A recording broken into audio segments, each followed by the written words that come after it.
Hello student, welcome to my YouTube channel success master point.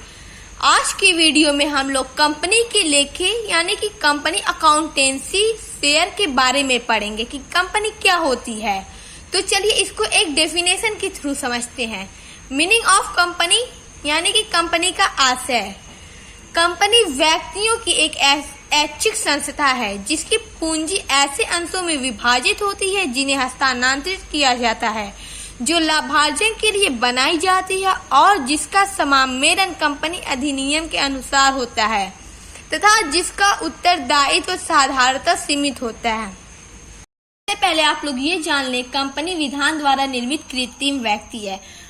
ये इसका जन्म जैसे माँ के गर्भ से नहीं हुआ है, इसको इंसान ही मिलके बनाते हैं और ये ना एक इंसान की तरह अपने नाम से क्रय विक्रय यानी कि परचेज और सेल कर सकती है। जैसे कि मान लीजिए अगर पार्टनरशिप पे कोई डील होती है तो उसपे सिग्नेचर पार्टनर खुद की करता है, लेकिन जो कंपनी होती है ना इसमें एक आदमी ही जो उसके शेयर होल्डर होते हैं वही लोग करते हैं, लेकिन नाम किसका लगता है? कंपनी का लगता है। जो कंपनी का नाम है वो अपने नाम से मोहर लगाती है, वो खुद की सिग्नेचर होती है उसी की। ये नहीं कि एक पर्सन की होगी, वहां पे पर्सन की नहीं होगी, कंपनी खुद के नाम से परचेज सेल या और कोई भी कॉन्ट्रैक्ट होता है उस पर डील करती है।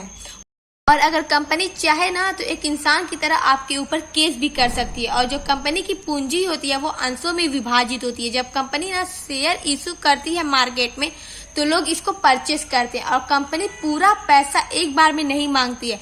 ये application, first call, second call and final call जिस तरह उसका दिल करे उस तरह मांगती है। और कंपनी के जो शेयर होल्डर नहीं, मान लीजिए कंपनी में और जब कंपनी शेयर इशू करती है तो जो लोग शेयर को परचेस करते हैं वो लोग कंपनी के शेयर होल्डर कहलाते हैं। और अगर मान लीजिए एक पर्सन का कंपनी में 10,000 का शेयर है तो उसकी लायबिलिटी सिर्फ 10,000 की ही होगी। मान लीजिए आप कंपनी के शेयर होल्डर हैं, आपने 10,000 का शेयर परचेस किया हुआ है तो आपकी लायबिलिटी सिर्फ 10,000 तक ही लिमिट होगी। ये नहीं कि अगर कंपनी लॉस में चली गई तो आपका कंपनी की लायबिलिटीज को पे किया जाएगा, ऐसा नहीं है। सिर्फ आपके ये लिमिट होता है, आपकी पर्सनल एसेट्स को नहीं यूज किया जाता है। अब हम पढ़ेंगे कंपनी की विशेषता अथवा लक्षण यानी कि कैरेक्टरिस्टिक्स ऑफ कंपनी। पहला है कृत्रिम व्यक्ति। कंपनी विधान द्वारा निर्मित एक कृत्रिम व्यक्ति है। इससे स्वतंत्र वैधानिक अस्तित्व प्राप्त होता है। इस एक समान व्यक्ति की भांति कंपनी संपत्ति का क्रय विक्रय अन्य पक्ष के साथ अनुबंध तथा उन पर वाद प्रस्तुत कर सकती है। कृत्रिम व्यक्ति का मतलब कि आर्टिफिशियल ह्यूमन। ये कंपनी जो है ना ये आर्टिफिशियल ह्यूमन है, इसको ह्यूमन ने मिलकर बनाई है, खुद से पैदा नहीं हुई है। और कंपनी चाहे तो संपत्ति का क्रय विक्रय अन्य पक्ष के साथ संबंध, यानी अन्य पक्ष के साथ संबंध का मतलब कि वो किसी के साथ रिलेशन भी बना सकती है और किसी पर वाद प्रस्तुत का मतलब ये कि वो किसी पे केस भी कर सकती है, जैसा कि मैंने अभी कंपनी के आशय में आपको बताया था। और उसके बाद है ऐच्छिक संस्था। कंपनी व्यक्तियों की एक ऐच्छिक संस्था है। कोई भी कानून व्यक्तियों को कंपनी बनाने अथवा उसका सदस्य बनने के लिए बाध्य नहीं कर सकता है। कंपनी एक ऐच्छिक संस्था है, यानी कि आपका दिल करे तो कंपनी के शेयर होल्डर बनिए और आपका दिल करे तो कंपनी ओपन कीजिए। ये नहीं कि ऐसा कोई कानून नहीं कि नहीं आपको कंपनी ओपन करना है और आपको कंपनी की में एक मेंबर बनना है, ऐसा कुछ भी नहीं। ये एक ऐच्छिक संस्था है, जिसका दिल करे बने, जिसका दिल करे ना बने। तीसरा है सीमित दायित्व यानी कि लिमिटेड लायबिलिटीज। कंपनी में प्रत्येक अंशधारी का दायित्व सीमित होता है, यह केवल अंकित मूल्य तक ही सीमित होता है।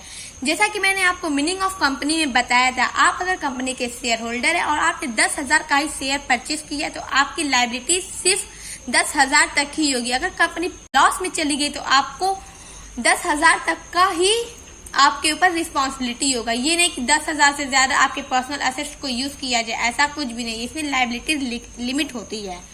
चौथा है अंशों की हस्तांतरिता। कंपनी के अंश हस्तांतरित होते हैं। एक व्यक्ति कंपनी के अंशों को सुगमतापूर्वक किसी दूसरे व्यक्ति को हस्तांतरित कर सकता है। फॉर एग्जाम्पल स्टूडेंट, मान लीजिए आप कंपनी के शेयर होल्डर है और आपका कंपनी में 10,000 का शेयर है और आप चाहें तो मुझे 5,000 का शेयर ट्रांसफर कर सकते हैं। इसमें कोई बैरियर नहीं होगा कि नहीं आप मुझको 5,000 का शेयर ट्रांसफर नहीं कर सकते। मैंने आपसे 5,000 का शेयर मांगा तो आप मुझको आसानी से इसको ट्रांसफर कर सकते हैं। यहीं पे इसका मतलब है कि अंशों की हस्तांतरिता। तो स्टूडेंट, मैंने आप लोगों को meaning of company and character skills of company बहुत अच्छी से समझा दिया, एक एक हेडिंग को बहुत ही अच्छी से एक्सप्लेन किया है।